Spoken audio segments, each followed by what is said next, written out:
from DePaul, from Loyola, and so many friends who are back here tonight for this great event. It's a tremendous privilege and pleasure for me, not just to introduce, but for many of us to reintroduce our speaker this evening. Dr. Maria Clara Luchetti-Bingamer is here right now as a senior research fellow in the Center for World Catholicism and Intercultural Theology, doing the project that we're going to hear about in just a few minutes.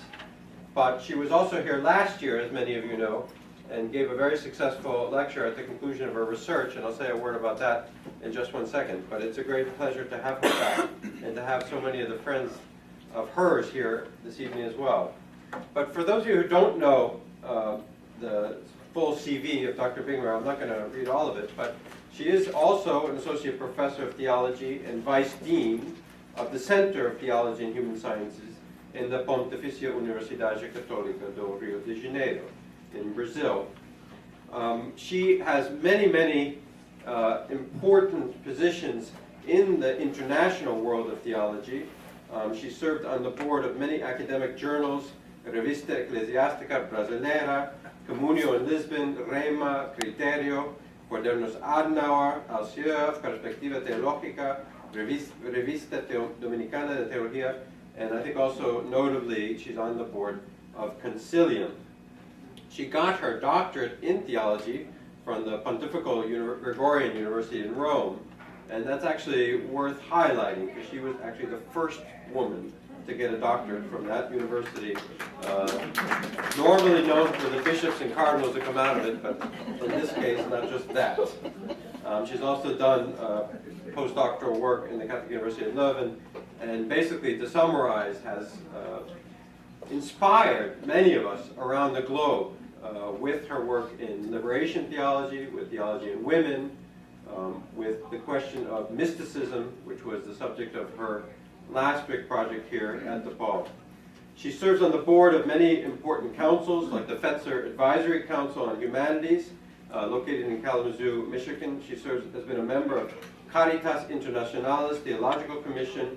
She was a member of the Journal of the American Academy of Religion, and is former director of the Loyola Center for Faith and Culture at the Pontifical Catholic University in Rio de Janeiro.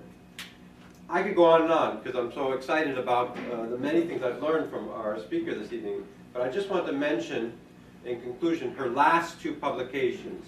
In 2011, with Ciudad Nueva, she published Simone Weil, Una Mística en los Límites. Simone Weil, the great French philosopher and mystical thinker, a mystic at the margins. This is an incredible book. We're hoping, not just in this case, but in all these cases, eventually to see English translations of her works. That still lies in the future. But I would highly recommend you her essays and her books on Simone Weil. Even for our upcoming conference on Eucharist and social presence, we took an important quote from Simone Weil about how we are, in fact, bred for the world and things like that. And it's been so groundbreaking, her own research on Simone Weil. And then I'm also very delighted to announce that with the Editorial Rocco in Brazil, she will be publishing in the near future O Mistério e o Mundo, Paixão por Deus em Tempos de Descrença. The mystery, or the world, passion for God in times of unbelief. This is the project that she completed here last year at DePaul, and now it's coming out in Portuguese, so we're hoping soon in other languages. So without further ado, I'd like you to join me in welcoming our speaker. She'll speak on the witness of Dorothy Day and the future of liberation theology. Maria Clara.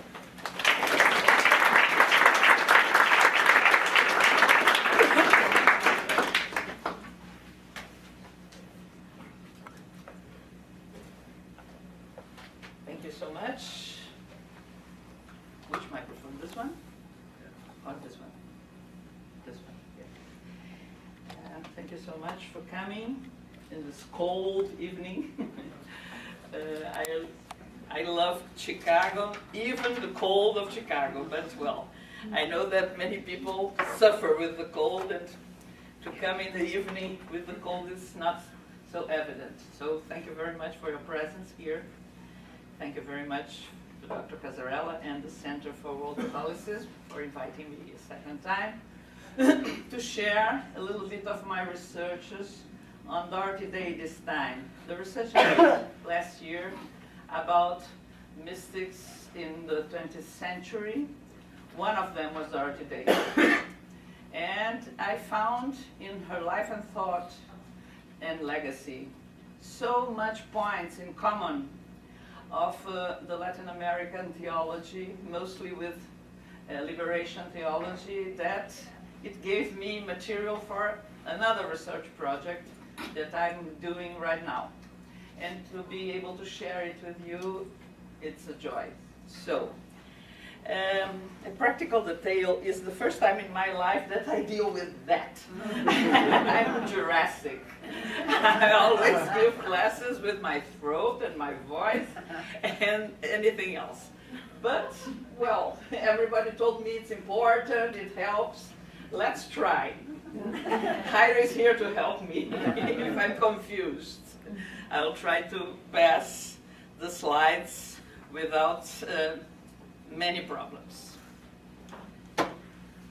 First of all, I would like to reflect with you a little bit about Dorothy Day being a witness. The witness is someone always torn in flesh and spirit, torn by the abyss which puts apart the truth for which he or she witnesses from the world that doesn't want to receive his or her message.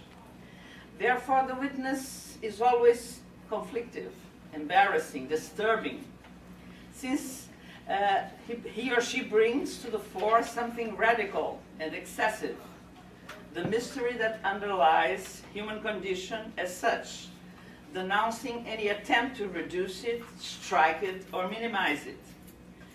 So, truth is connected to the biography of the witness and exposes himself or herself to the boldness of inventing a new language to tell the truth of which humanity has inextinguishable thirst.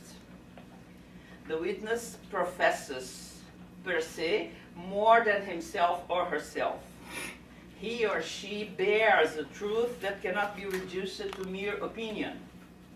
And this makes his or her testimony normative, since he or she connects his faith, her faith, to the truth with his own destiny.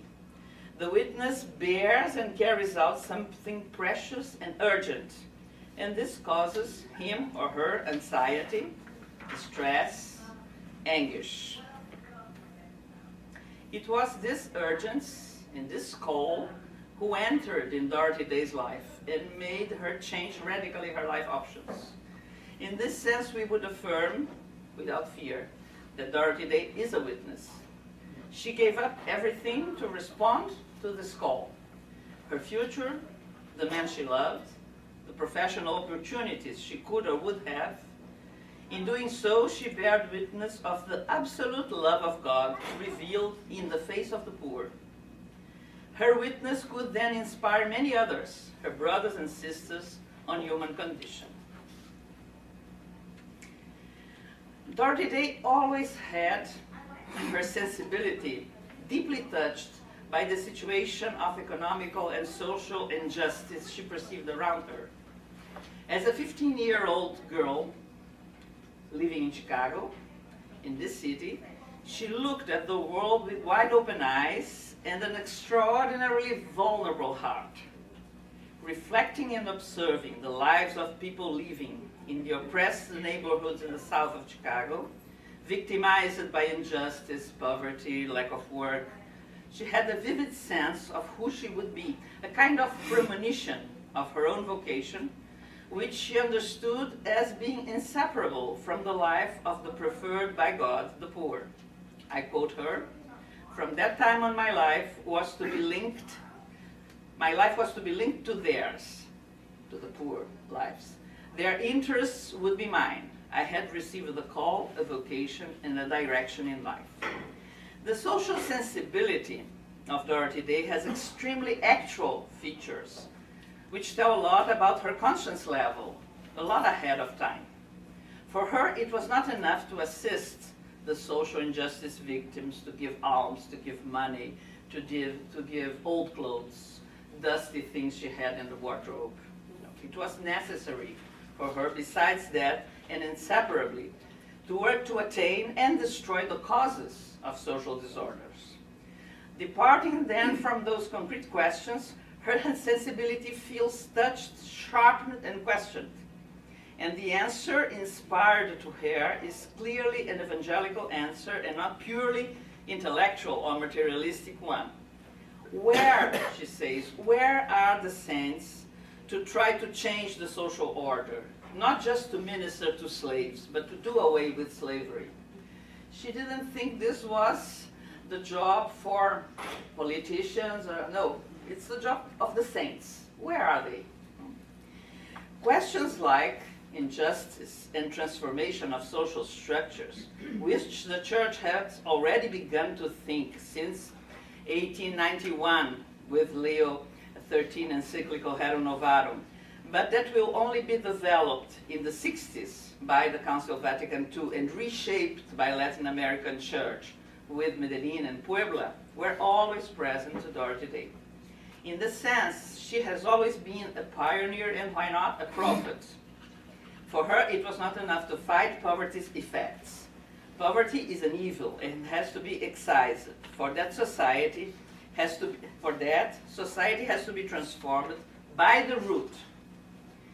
With the knowledge received from God in her prayers and thoughts and conversations with others, she was much ahead the most progressive reflections of her contemporary Catholics.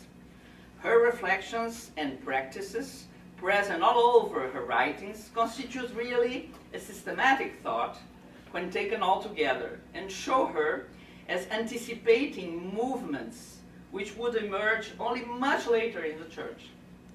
The conscience of social sin, the need of political and structural solutions instead of simply palliative and fragmented ones, will be very present concretely in liberation theology, the strong theological stream which inspired Latin American Catholic Church during the 70s, but they were already in Dorothy Day in the 20s, the 30s. As we can see, for Dorothy Day, this option for the poor and all her struggle to create together with Peter Morin, the Catholic worker, was not simply a civic or political attitude. It was a spiritual one, fruit of reading honestly and radically the gospel. And that was the spirit she wanted for the Catholic worker, the legacy of her life. In her own words, I quote, "What right has any one of us to security when God's poor are suffering? What right have I to sleep in a comfortable bed when so many are sleeping in the shadows of buildings here in this neighborhood of the Catholic Worker Office? What right have we to food when so many are hungry, or to liberty when so many labor organizers are in jail?" End of quote. For Dorothy Day, it was not enough then to struggle against poverty from someplace elsewhere, to be an outsider and to analyze it. She believed it was necessary to experience from within the precarity brought by poverty, to feel the effects of poverty, because it was the only way that allowed a deeper and truer solidarity with the poor, as it meant to embrace the same faith as them.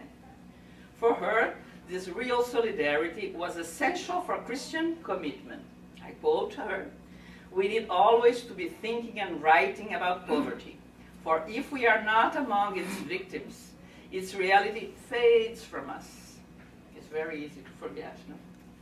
We must talk about poverty because people insulated by their own comfort lose sight of it. And maybe no one can be told. Maybe they will have to experience it. End of quote. Jesus' life of solidarity with the poor is the example and the imperative for any Christian discipleship in the world. Dorothy's love for Jesus' person, her Christology, that means her way to conceive Jesus Christ, emphasized the humanity of Jesus, his life of labor as carpenter, as well as the poor and outcasts with whom he chose to associate very closely. Jesus' preference for the poor was shared by her, and that was the way she desired to configure the Catholic worker. I quote her once more, "We felt a respect for the poor and destitute, as those nearest to God, as those chosen by Christ for his compassion. Christ lived among humans. The great mystery of the incarnation means that God became human so that humans might become God." End of quote. For some of the researchers on her life and thought, the Catholic worker is considered as a movement which embodies an implicit theology of liberation in the context of North America. This movement of almost 70 years of existence has tried to advocate in the practice of personalism, voluntary poverty, daily works of mercy, and nonviolence, and authentic liberation from both personal and social sin, which calls for the conversion of hearts and transformation of structures. The goal of Dorothy Day and Peter Moran, co-founders of the Catholic Worker, was then to create a society in which it will be easier to be good. On that, the newspaper, the Catholic Worker newspaper, which was one of the first things they did, had an important role. It intended to reach those most affected by dehumanization and injustice. And in the 30s, when the Catholic Worker began, the most pressing concern where it pointed to was the massive unemployment and terrible poverty caused by the Great Depression. Since then, even if the challenges could change on form and content, the movement continued to stand in faithful witness and solidarity with the least and marginalized in society, through strikes, labor struggles, protests against wars, prison sentences, always in a nonviolent perspective and praxis.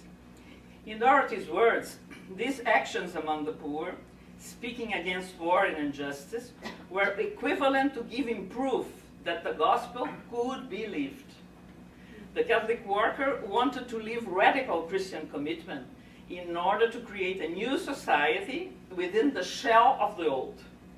The aims of the Catholic Worker are a critique of the unjust distribution of wealth, a critique of the political organization of the government, a critique of the distorted images of the human person caused by class, race, and sex, a strong condemnation of the arms race.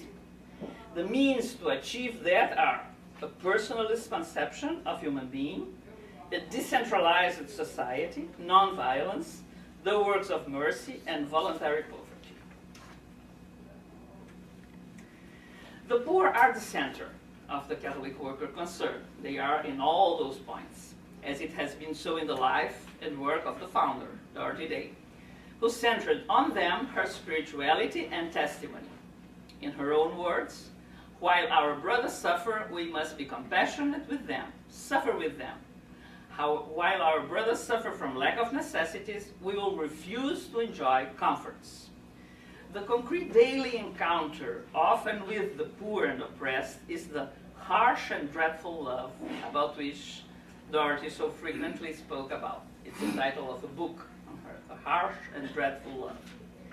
She was very lucid about the moral fragility and sinful condition of the poor, who are similar to all human beings. She had no illusions about that. She wrote a lot about the bitterness of the poor, who cheat each other, who exploit each other even as they are exploited, who despise each other even as they are the despised, who mimetize the oppression. And she asks, is it to be expected that virtue and destitution should go together? No.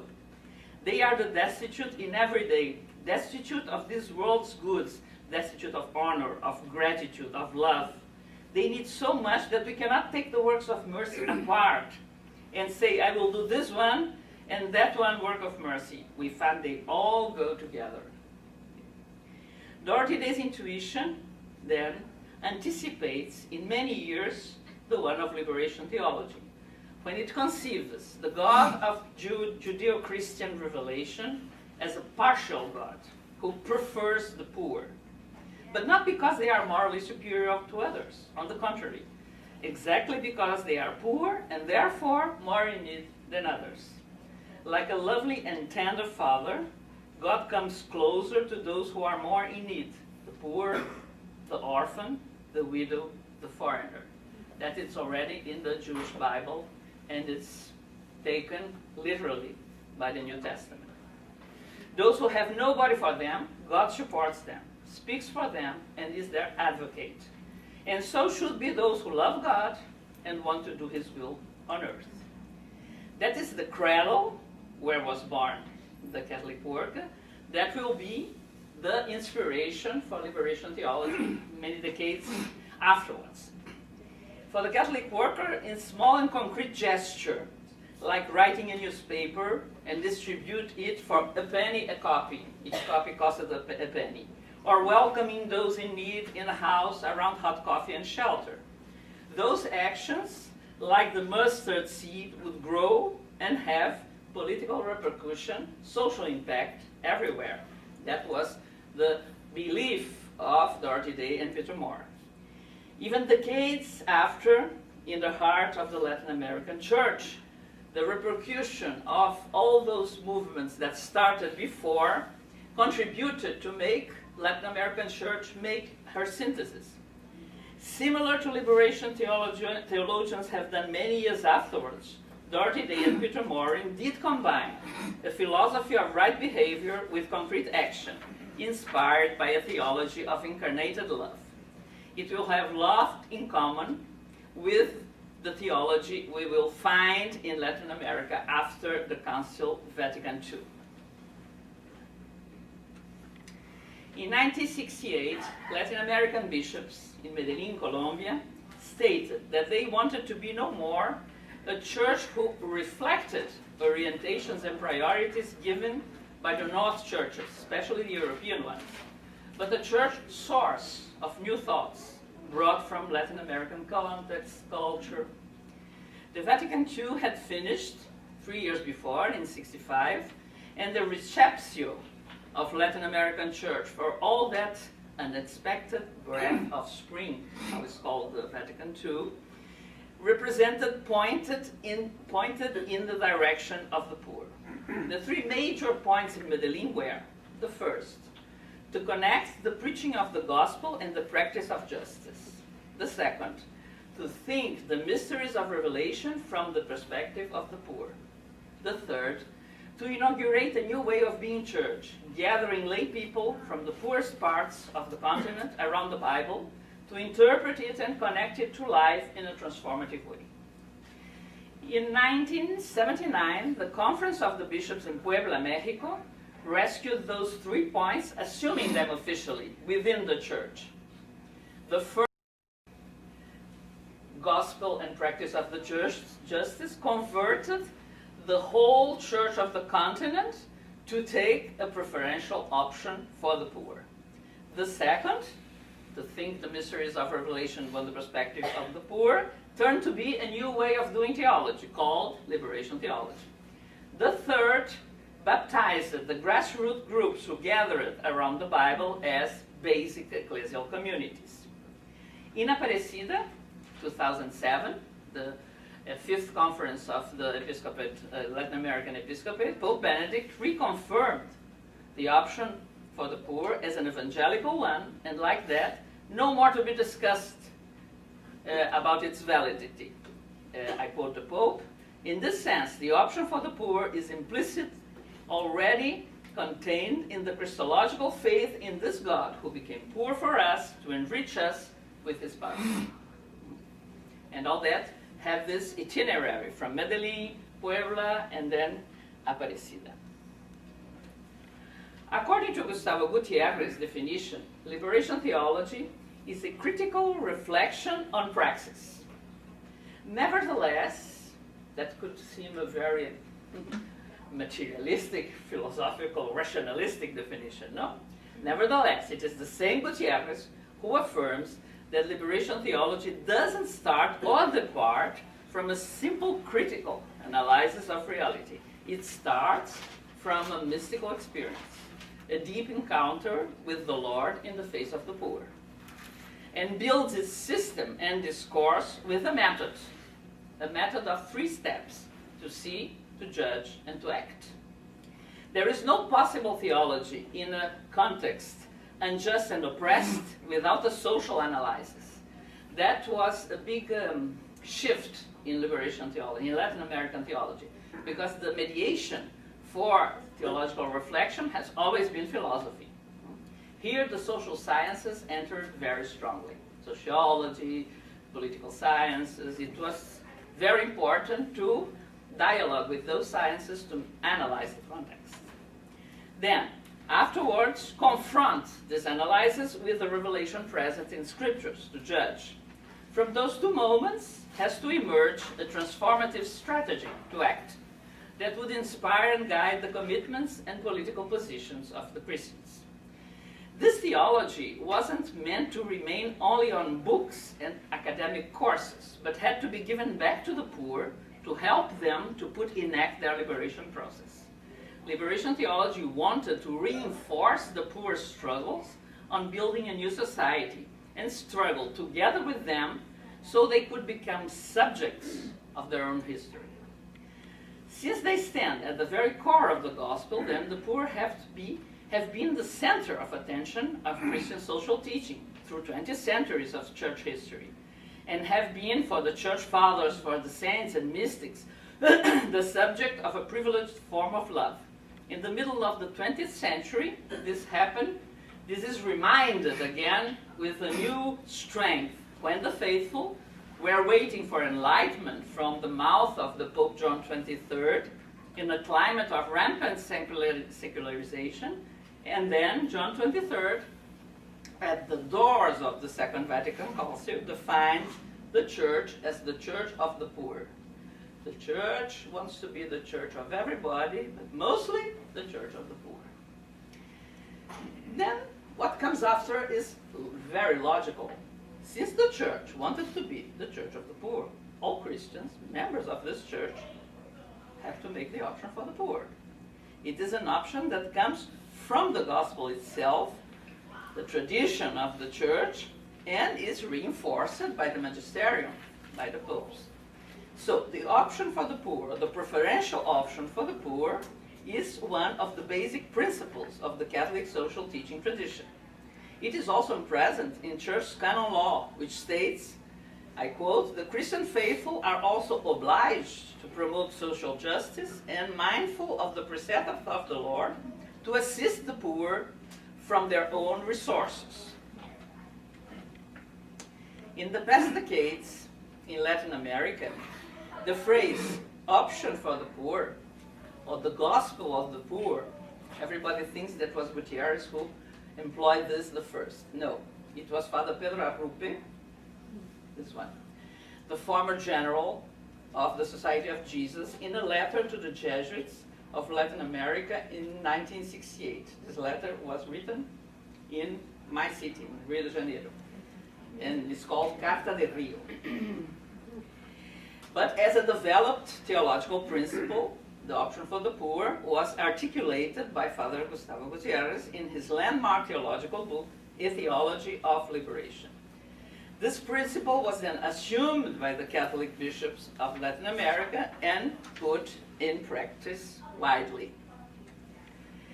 In fact, liberation theology was never a purely academical one, but always wanted to be an ecclesial theology, to serve the church. It was meant to be made within the church in order to help the church to be more coherent with her goal to serve the poor. Liberation theologians were simply trying to go back to the source, to the core of the gospel, which says, "Blessed are the poor." The gospel advises that the only principle of salvation enunciated in Matthew 25 is based not on rituals, commandments, professed and orthodox dogmatic truth, but on the practice of giving bread to the hungry, water to the thirsty, and clothes to the naked, the famous works of mercy that Dorothy liked so much. Liberation theology, in short, follows what Nikolai Berdyaev says, and I quote, "If I am hungry, that is a physical problem. If my neighbor is hungry, that is a spiritual problem." That discovery led many Latin American Christians to find a new and challenging dimension in their Christian engagement. How not to set apart a lived faith from the commitment to build justice, and also to search for the roots and causes of poverty and fight them. This means not to seek just an individual conversion, but a collective and structural one. Nevertheless, that conversion implies and includes not only helping the poor with charitable handouts, but also to live like them, to experience, even to a limited extent, what they endure in order to participate in and empathize with their suffering and their condition. Then from within, be able to help the poor to become artisans of their own history. As Gustavo Gutierrez says in his book, I quote again, "When it is lived in authentic imitation of Christ, the witness of poverty does not alienate us from the world at all. Only through concrete acts of love and solidarity can we effectively realize our encounter with the poor and the exploited, and through them with Jesus Christ. To give to them is to say yes to Christ. To refuse them is to reject Christ." So the spirituality of living to some extent the life of the poor became an intrinsic part of liberation theology. To be close to the poor includes experiencing at first hand their condition of poverty and injustice. It is also Gustavo Gutierrez who tells us, I quote, "Christian poverty has meaning only as a commitment of solidarity with the poor, with those who suffer misery and injustice. It's not a question of idealizing poverty, but rather of taking it on as it is, an evil, to protest against it and to struggle to abolish it. Because of this solidarity, which manifests itself in specific action, a style of life, and a break with one's social class, one can also help the poor and exploited to become aware of their exploitation and seek liberation from it."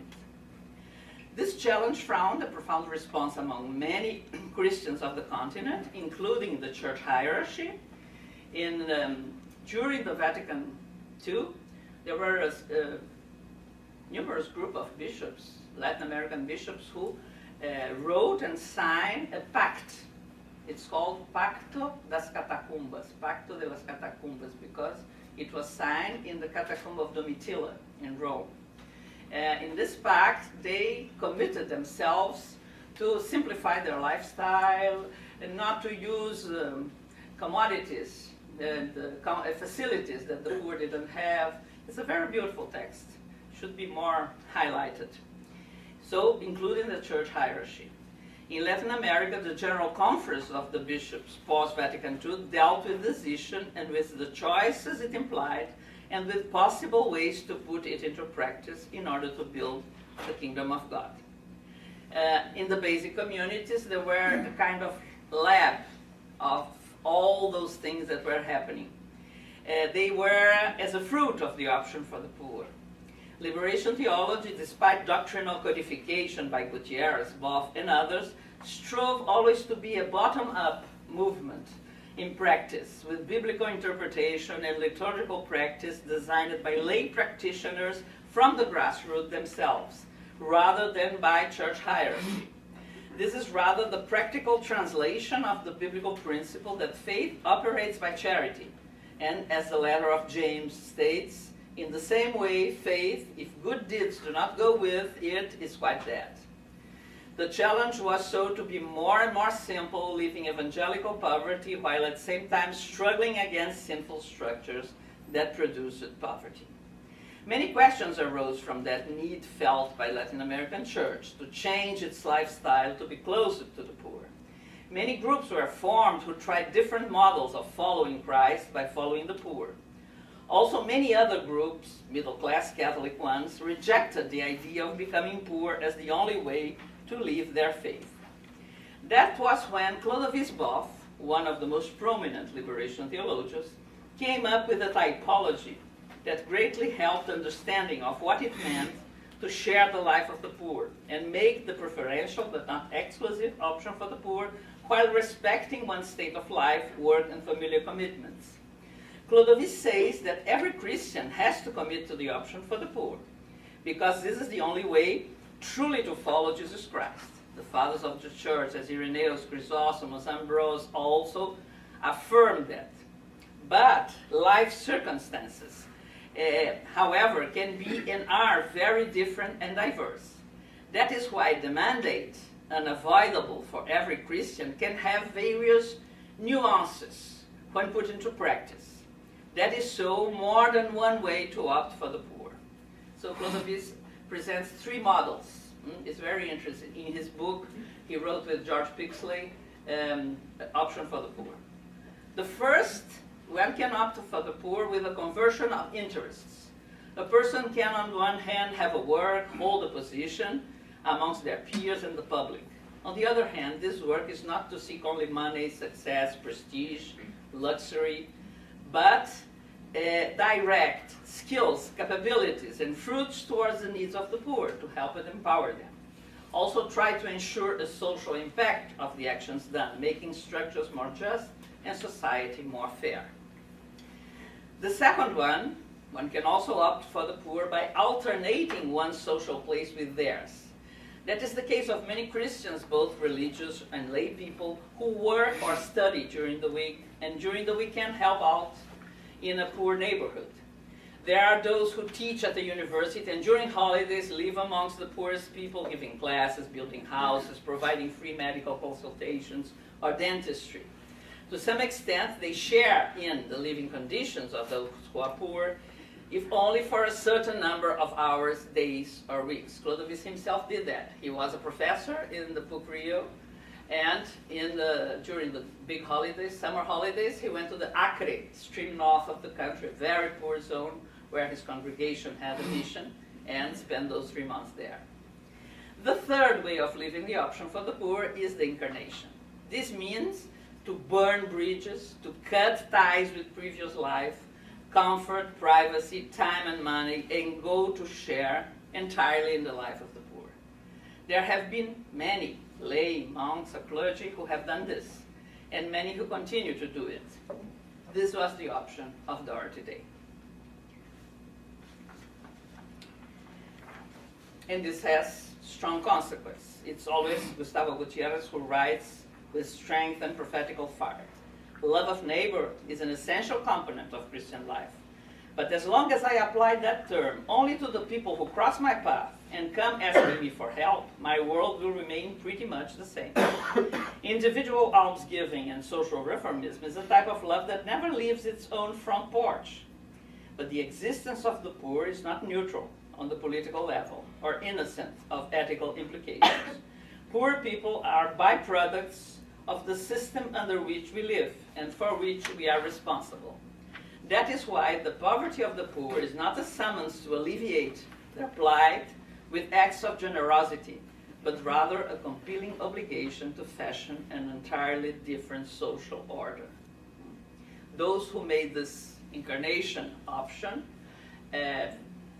provoked a lot of movement in the society. It is this entirely different social order that many Latin American Christians meant to build.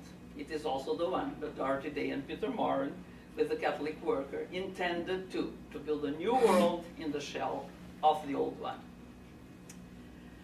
In a certain sense, the option for the poor is called, this is the words of John Sobrino, a political holiness. Holiness doesn't have only an individual dimension, perfection, etc. That's very important. But with liberation theology and this way of thinking, the whole movement towards the margins, holiness is a political issue too, because it has political impact. Now, I presented a little bit both sides. I would like to present some similarities and some differences. On one side, Dorothy Day and the Catholic worker, on the other side, liberation theology. The first and most important similarity is the poor at the center of the Christian commitment. Both movements don't separate faith and life, faith and praxis, spirituality and action. It is either for Dorothy Day and the Catholic worker, either for liberation theology, to proclaim the creed and not let the needs of the poor fail to challenge and question oneself. The second is the radical form that this option for the poor has to take. Both agree, the Catholic worker today and liberation theology. It's not simply to give the excess, having some well-known poor to whom one gives what exceeds our capacity of consuming or filing, no? What's filling up our wardrobes. Both have very clear in mind and heart that the whole life should be transformed by the encounter with the poor. While Dorothy Day shaped all her life and action according to the needs of the poor, building houses of hospitality to shelter them, feeding them when they were hungry, and assuming the striping and deprivation which were consequences of that in her own life, she used only donated clothes. She never bought the clothes. And she was proud when someone confused her with some of the women who were helped by the shelter. She was very proud of that. But they thought she was a homeless. Till the end of her life, she died among the poor. She completely identified with them. Liberation theologians formulated their reflections always around this need of a structural transformation, and not only a momentaneous assistance to someone's needs. So the political element is very clear for both. The third, for one side and the other, it's clear that it's not an individualistic option. On the contrary, it has to do necessarily with the building of a community. That is how the Catholic worker houses became communities of solidarity, where the sharing of life and goods were constitutive of their identity. That is how liberation theology had as concrete fruit the basic ecclesial communities. The novelty of the gospel can't left things how they are. It is necessarily transformative, and the mediation for that is the community. Fourth, the implications of the option for the poor have much in common in both movements, and the main one is that it is impossible to make this option from a distance. It's necessary to make the movement that God himself did in his kenotic descent towards human flesh. The option for the poor is an incarnate option and supposes an exodus from oneself's habits, comforts, possessions, time. For Dorothy Day, this was very clear, and she left this as a heritage for the Catholic worker. For liberation theology, it was also clear, up to the point that Clovis Boff had to elaborate those three possible levels to do this option for the poor. Even if one doesn't arrive to the third, the incarnational one, at least the first, conversion of interest, is mandatory. Both Dorothy Day, Catholic worker, and liberation theology, when putting the service to the poor at the center of their lives and action, weren't making a sociological or political choice only or mainly. They were making a theological choice, backed up by the whole thought, teaching, and history of the Church, old of more than 2,000 years. They affirm once and more that it is necessary to opt preferentially for the poor because God did so. God revealed himself as the God of the poor, the one who comes down because of hearing the cries of the people in distress, the one who speaks for the poor, the widow, the orphan, the foreigner, the one who leaves his or her divine privilege and comes to take human, vulnerable, and mortal flesh, being obedient till the death of the cross. The first motivation to opt for the poor is not to create a political party or concrete political structures. It is to do God's will and build his kingdom. The changing of structures and transformation of realities is the consequence of that. Together with those similarities, there are also certain strong and important differences between one and the other movement.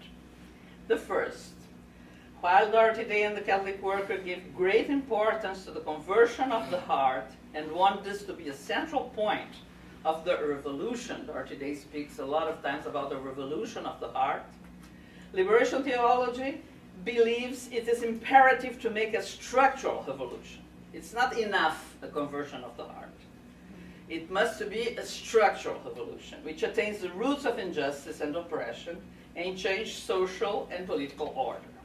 That doesn't mean that Dorothy Day and the Catholic work didn't give importance to social and political transformations. On the contrary, But their priority was to change the person. They were personalists, disciples of Emmanuel Mounier. Change the person, and then this person would change the society. It doesn't also mean that liberation theology didn't pay attention to people, to each person with his or her infinite value. But its major goal, was to transform deeply and radically the society and the political configuration of it. That is why some of the critical points of liberation theology more than once identified themselves with some political systems. Many liberation theologians wrote praising and identifying themselves with Nicaragua, the Nicaragua Sandinista, Cuba, China. Those systems failed afterwards. And it was then a clear demonstration that there is no political system that can fulfill what's the utopia of the kingdom of God. This generated a lot of problems of liberation theology with the Vatican, because the Vatican thought that they, as theologians, they were not allowed to make any fit within the big utopia of the kingdom of God.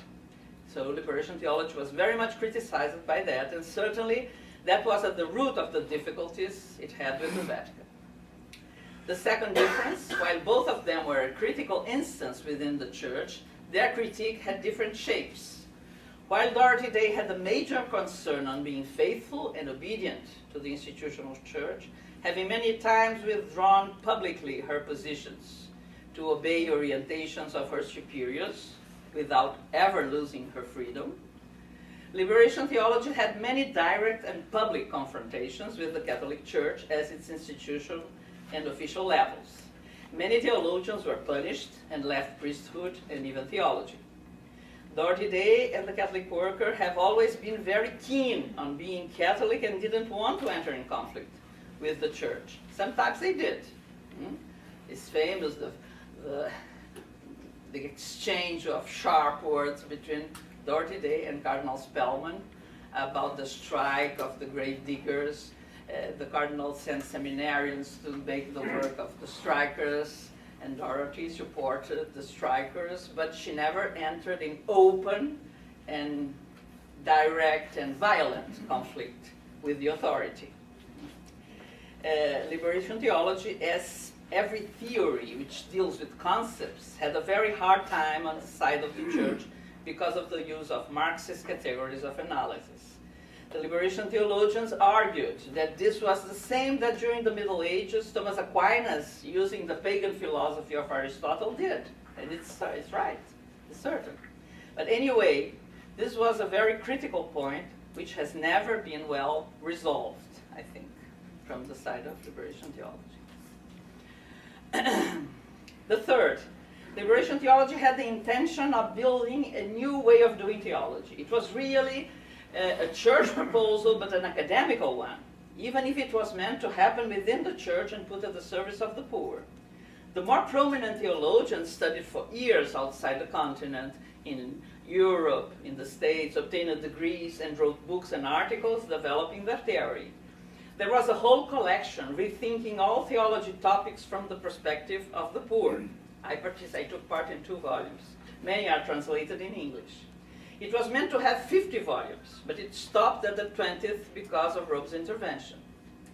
Dorothy Day and the Catholic worker had never the intention to elaborate a theological system. That doesn't mean that there was not a deep and good theology behind their praxis. Also, many books and articles have been written by and about Dorothy Day thought and about the Catholic worker movement.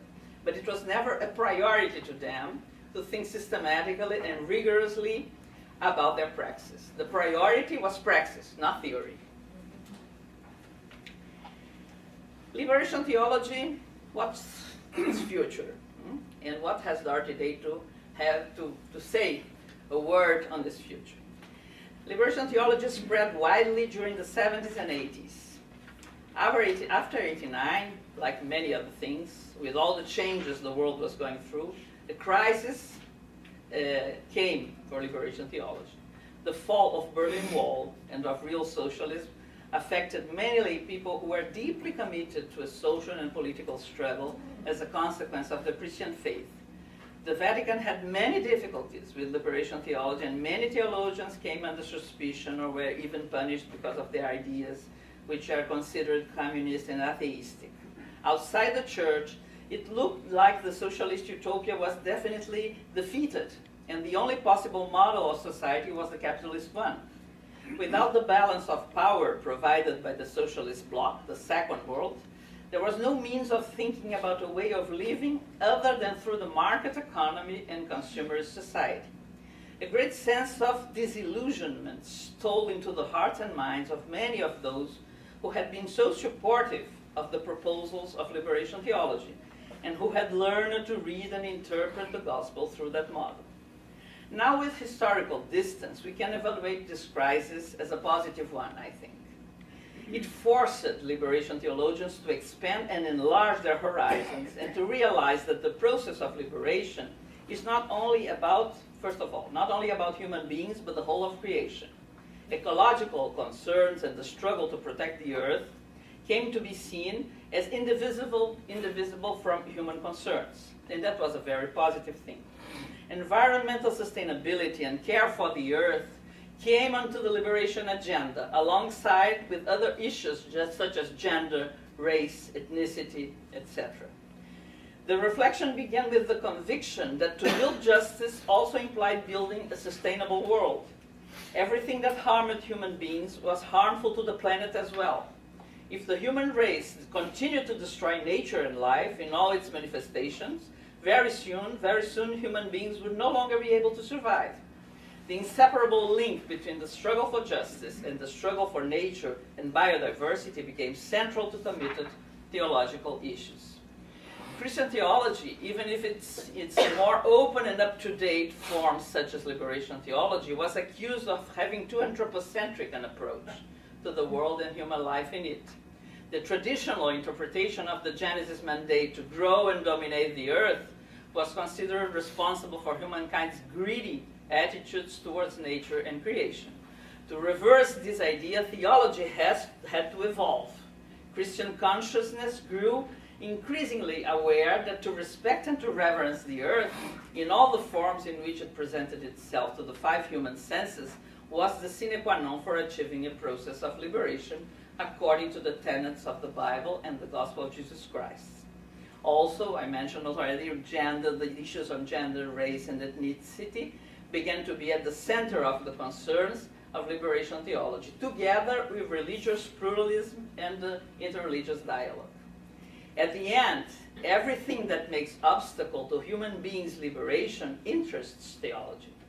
Those are the topics that liberation theologians, the second and even the third generation, are working on today.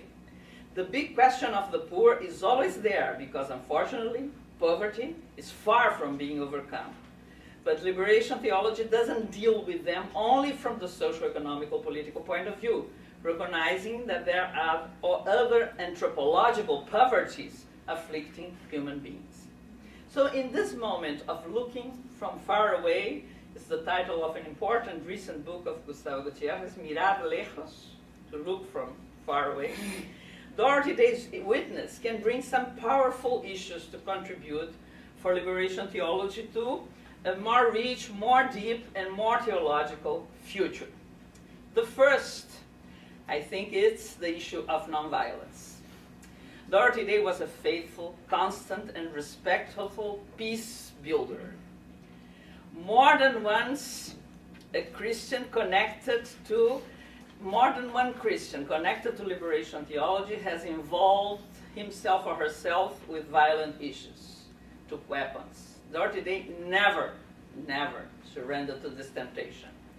Nowadays, when almost all Latin American countries are seeing the sad spectacle of their youth being killed by violence, fruit of drug addiction, narco traffic, gangs, and authorities' reaction in many times responding with more violence, the stubborn faithfulness of Dorothy Day to the gospel of Jesus, the Sermon of the Mount, can be very important for theology being able to think all these sad situations. The only position about that is radical, about violence, is radical and without compromise, sticking to forgiveness and reconciliation as the only possible answers. The second contribution is the centrality of spirituality. Dorothy Day was a doer, a woman of action, but she was also a contemplative. And because of that, her action was so blessed, so coherent, so fruitful. When the temptation comes to search for purely secular solutions, the witness of Dorothy Day remembers that the only source of true liberation is God, and anything to be done has to find its roots in Him and nowhere else. The third, a creative faithfulness to the church. Dorothy Day was a free woman, but she was a fervent and faithful Catholic too. The last thing she would like would be to quarrel with the church. Because of that, she lived difficult moments when her conscience was argued and confronted with the hierarchy's directions. She stood up, faithful, humble, but free. I think we can see in her the incarnation of a rule of St. Ignatius on the spiritual exercise about feeling with the church. I will read the rule because it's worth reading. To keep ourselves right in all things, we ought to hold fast to this principle. What I see as white, I will believe to be black, if the hierarchical church thus determines it. For we believe that between Christ our Lord, the bridegroom, and the church, his spouse, there is the one same Spirit, who governs and guides us for the salvation of our souls. For it is by the same Spirit and Lord of ours, who give the 10 Commandments, that our Holy Mother Church is guided and governed. St. Ignatius was far from being an idiot. He was 4 times in the hands of the Inquisition. He knew very well about what he was speaking. What he wants to say here is that the truth will appear. But if we introduce a disrupture in the process, perhaps the truth will take more time to appear. So to be faithful, not to see the black and white, but to believe. Oh, I believe. You say I believe, let's see. If the black is white or if the white is black. The future will say. I think Dorothy Day is a beautiful example of this creative faithfulness. Never losing her freedom, never making concessions in what is not negotiable, but faithful to what she was. I will read at the end a note that will be, I think, a beautiful example of that. Dorothy Day was always very close to Latin America too. She had a special love for this continent, neighbor to hers, the same continent, and had many contacts that were very important for her life. One of the most important was with the peasant leader Cesar Chavez, Mexican-American apostle of nonviolence and founder of the National Farm Workers Association. This man who believed in fast and nonviolent means to do justice was Dorothy's companion in many struggles. She also, at the beginning of her Catholic conversion, had contacts and interviewed General Augusto César Sandino, the head of the Nicaraguan rebels. She tells us, and it's very flavoring, this passage, she was working for the Anti-Imperialist League. And so she says, the work we are engaged in was to publicize and raise funds for General Sandino, who was resisting American aggression in Nicaragua. Our Marines were hunting him in the mountains, and the work of our committee was to raise funds and medical supplies to support him. I did the publicity. I was so new a Catholic that I was still working for this committee for some months after my baptism, and I talked to Father Zachary, her confessor, about the work. I am in agreement with it, I told him. We should not be sending our Marines to Nicaragua.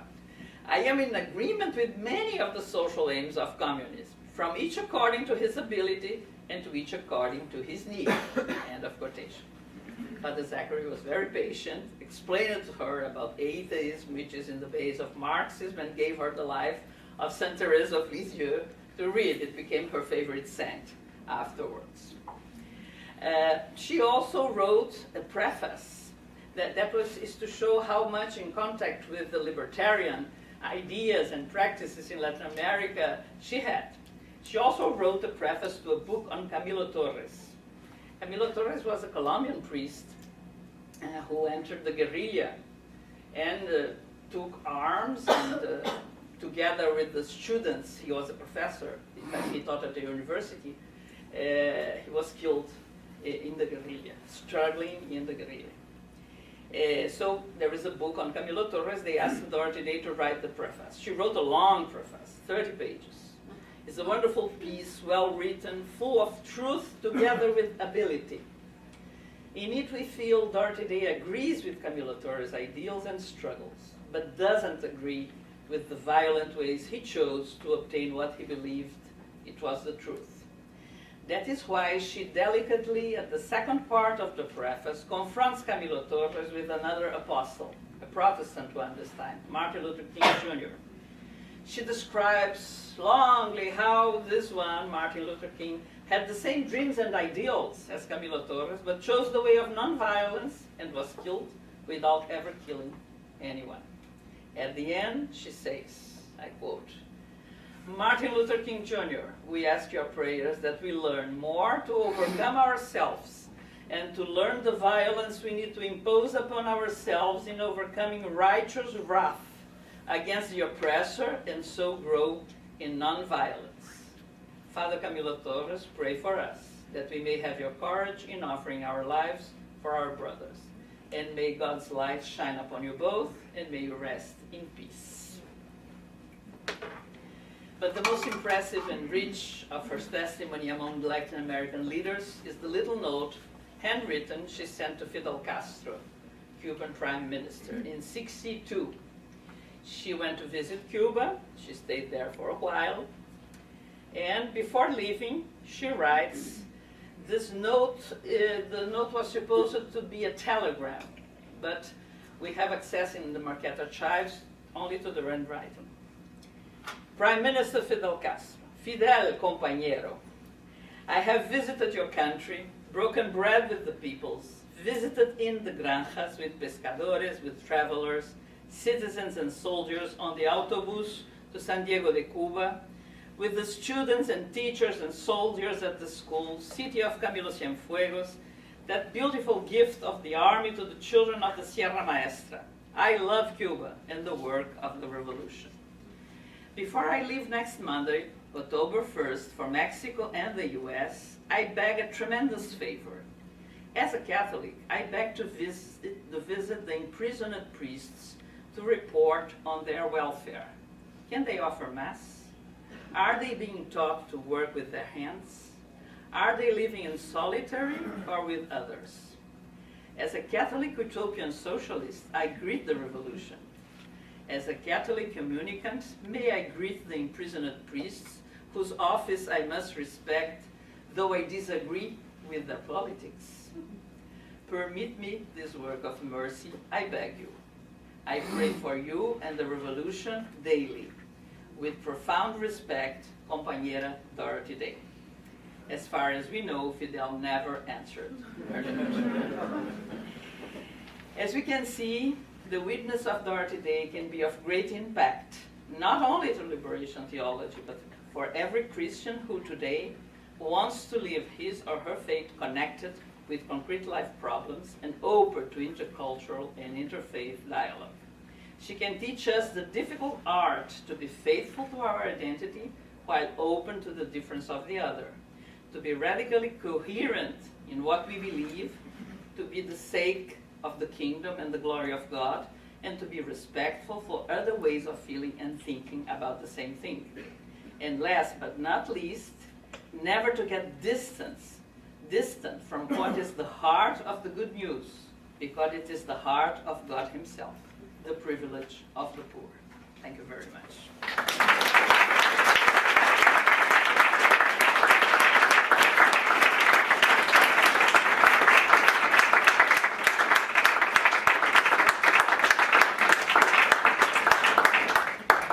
Thank you very much. There's a lot to think about. This is an amazing lecture, and especially I want to tell the students there's a lot to think about and write about, but also in terms of day-to-day life and spirituality, but would you be willing to entertain a few questions? We have a little bit of time. Of course. So the floor is open.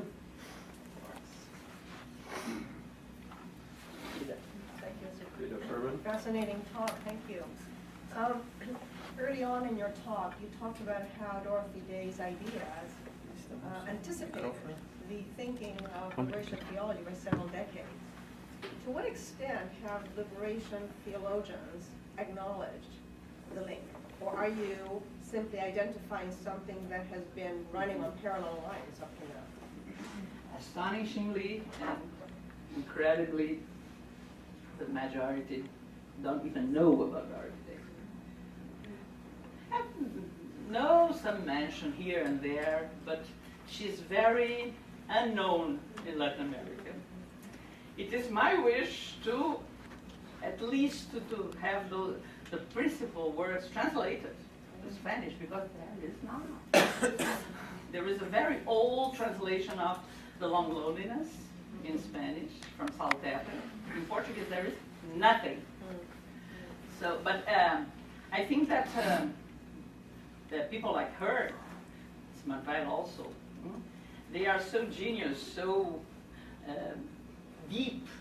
They anticipate intuitions, that the collective will arrive to only afterwards. It's a little bit the role of the prophet.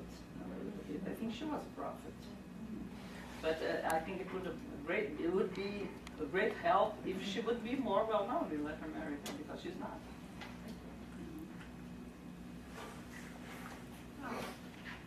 I'm interested in that other piece of work Wait, that you're Sister doing. Francis, we ask you to use the microphone, please.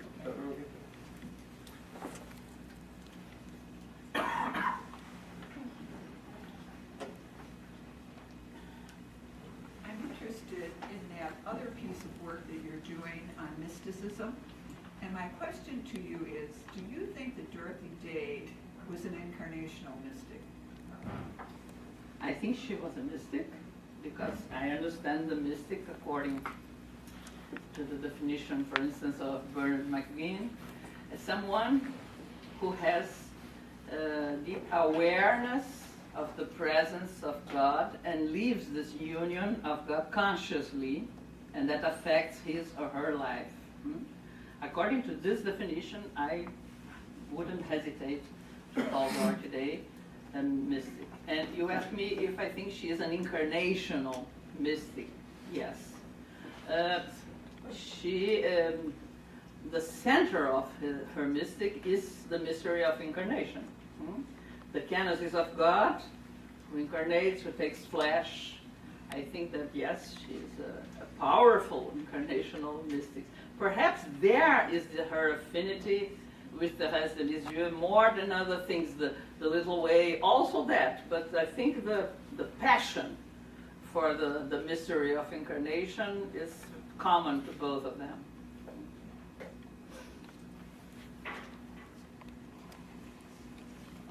I didn't know that Dorothy Day lived in Chicago.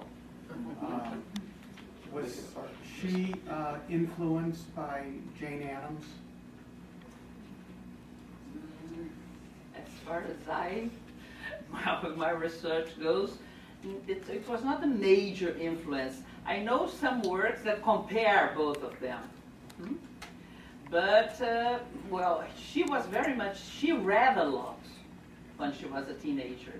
So she was much influenced by her readings, Dostoevsky, Tolstoy, some French authors, Bernanos, Mauriac, and also Dickens, Victor Hugo, and the North American author, Upton Sinclair, who wrote this famous novel, The Jungle.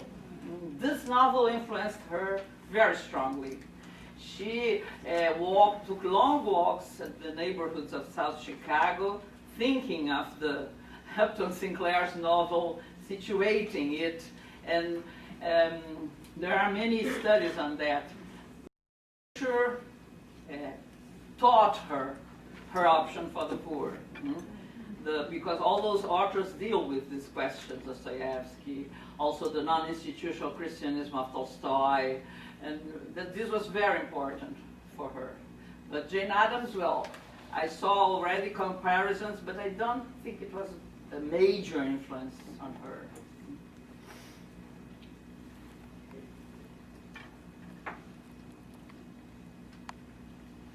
This may be outside the scope of your work, but what strikes me in your presentation is that there's this practical piece, not just the mystical, not just the contemplation, but the action. And that there's a parallel between the community that Dorothy Day wanted to create and that liberation theology created in the base Christian communities. And so in terms of the future of liberation theology and that move, do you see, where is that going? The basic communities. Well, the whole idea that we need to create a different kind of social, and what can the liberation community or theology do that? Well, in the 80s, the basic communities were growing and spreading a lot in Latin America. Only in Brazil has more than 80,000. Then began a theological discussion, a canonical discussion. Are they basic ecclesial communities, or are they only basic communities? Because the ecclesia, are they forming a parallel church, the popular church, or, well, there was a continental meeting in João Pessoa, in Paraíba, in the northeast of Brazil, and everybody was anguished and stressed to see what would happen, because everybody was saying that the bishops weren't going, because they wouldn't participate in the parallel church meeting. It was full of bishops. And the people of the communities were happy to be with the bishops. So it was clear it was not a parallel church. They wanted to be with their bishops, with the pastors. But Brazil is a continent. But Brazil has little clergy for the biggest Catholic country in the world has no clergy. 70–80% of the Brazilian Catholics on Sundays don't have Eucharist. Not because they don't want, because they can't. There's no priest. So they have celebrations, reading of the Bible, etc. That was the beginning of the basic community. With the Bible, lay people reading the Bible, sharing. The biblical circles were at the beginning. And then they became real communities. They had liturgies. Directed by lay people. So, for Lula, our former president, was a member of a basic community in the periphery of São Paulo. Mostly in some places, São Paulo was one of them, the basic communities had many leaderships who went out to enter the political parties and to candidate to a Senate and deputies, etc. Many of them were elected. In '89, when Berlin Wall falls and when Lula loses the election, there was a big crisis, and that was a very strong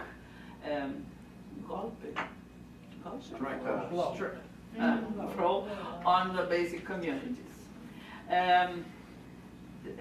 They didn't disappear, but there was a big crisis of the militantes, how we call the leaders who acted there. So today, I think with the document of Aparecida, it's clear that the bishops consider the basic communities. For instance, I heard Don Erwin Kreutler, the bishop from Imperatriz? Pará. Não, mas qual é o nome da diocese? Imperatriz, eu acho. Imperatriz. In the north of the country. He's Austrian and he lives in Brazil, a wonderful person. And he says, in my region, the only thing to work pastorally is the basic communities. I have no other instrument. Because it's a huge extension, very few people. So the religious, the nuns, and the lay people, they form basic communities, and that's how the church goes. In other regions, perhaps not. So the document of Aparecida put all together new communities. And in this, under this title put the basic communities and the communities of the new movements. There are some strong in Brazil. The Focolari are very strong. Comunione e Liberazione is not so strong as the Focolari, but is there. And well, there are many, the charismatic movement. So they consider it's important to have communities of lay people, but they don't consider the basic communities as a different one. It's part of the others. I agree and not agree at the same time. I agree, well, it's community of lay people, in that, yes. But it's so different, the profile, the model. It's difficult to put all together. No? It's mostly of poor people, while those other are more of middle class. So I think it didn't disappear, it still exists, it's strong. But it's not the same force that we could see in the 80s and 90s. I think Roy had a question. No, it's pretty much the same thing. I was just wondering if there are now people who are leaders, people who are spokespeople, who can keep the sense of liberation theology alive and not crumble under the hierarchy of the church. No, the truth is, the great stars are dying, of course. Mont Blanc is dead. Leonardo Boff, he's no more a theologian. He is a theologian, but he works more with philosophy, but he's 70 right now. It's normal. People get old, you know. There is a new generation. There is a new generation. But the new generation has a slightly different profile. They are more, they are very much committed with interreligious dialogue, for instance, very much. Because the face of religion in Brazil changed a lot. The Protestantism, the Pentecostal Protestant church growed and growed and growed as mushrooms. There is even a funny thing that is said a little bit with sadness, but with irony. The church made an option for the poor, and the poor made an option for the Pentecostal.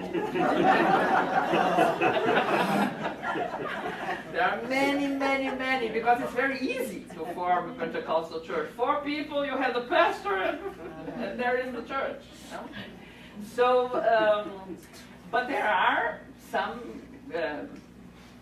strong leaders. For instance, we in our course, the course of theology in the book Rio, the major part of our students are lay people, are not seminarians, not religious, are lay people.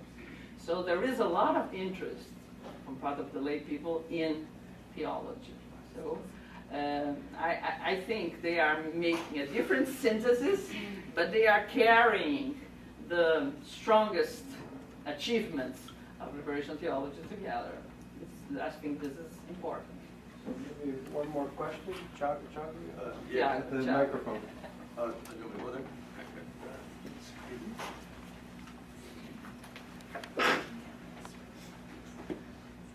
Turn off so he doesn't get confused with Lula.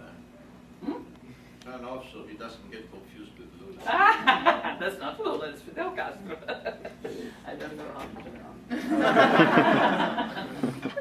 So you said that liberation theology has similar concepts with communism and socialism. So, you know, like with egalitarianism and the work of communal action in order to change structures. In the early 1960s, João Goulart, the president of Brazil, he was considered a socialist, kind of, you know, Jango, yeah.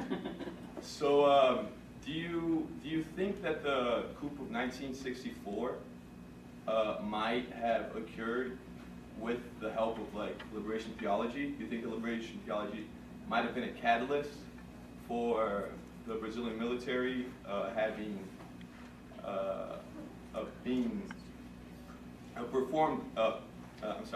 for performing that coup in order to prevent the rise of the poor towards socialism? No, on the contrary, I think it didn't exist, liberation theology, at that time. But that was a very strong movement, lay movement, Action Catholique, come from France. Many of the Catholic intellectuals then were committed in this movement, who were very open socially. There was a leader, a Jesuit, who was a little bit the mentor of this movement of Action Catholique, the Father Henrique de Lima Vaz, brilliant philosopher, very, very bright, who wrote all the texts of the movement. But when the military coup approached, many of the youngsters who were in the Action Catholique went to the AP, Action Popular, who was different. That was guerrilla with arms and the weapons, and Father Vaz was very, very sad with that. Many of those were in prison, tortured, etc. So what I believe is that what happened after and resulted in liberation theology was a reaction to this revolution in between brackets that happened in '64. That was a very conservative revolution by the military. Many similar happened in other countries of the continent, in Argentina, Chile, worse than ours, worse in numbers of deaths. But I think that it was really something to take the power, because President João Goulart was legally the president, like Allende. So to take him out of the power, it was really illegally. That's what only the generals could do that, like in Chile, like in Brazil, like in Argentina. It was done, and Brazil lived the anos de chumbo, how do you call it, the plum years, where many students were put in prison, tortured, dead, etc. Among them, Frei Beto, one of the most prominent liberation theologians, the Dominican friar, was put in prison with his whole community. One of them died, the other left the Dominican order. Frei Beto is a Dominican up to today. Thank you. Before we break, I'd just like to make two quick announcements. Maria Clara has been very faithful, not only in her brilliant scholarship, but also as a very generous collaborator. And one of the fruits of that collaboration has been that we actually now have a formal agreement between her university in Rio de Janeiro and DePaul. And as a result of that, we had a meeting in Colombia, in Bogota. And on March 15th and 16th, there's going to be a virtual conference connecting DePaul, the Universidad Javeriana in Bogota, and the Pontifical Catholic University of Rio de Janeiro. And on the 15th, we'll have in the Loop campus, if you're interested, let me know and I'll get you the exact information. On the 15th in the afternoon, we'll have in the Loop campus a presentation in English and Spanish of this conference on forgiveness. Some of the presentations will be in Spanish. But I also wanted to bring to your attention, and we have flyers about this in the back, that those of you who've gotten your first taste of Maria Clara this evening can come back and see her again. Starting April 16th, we will kick off World Catholicism Week 2012.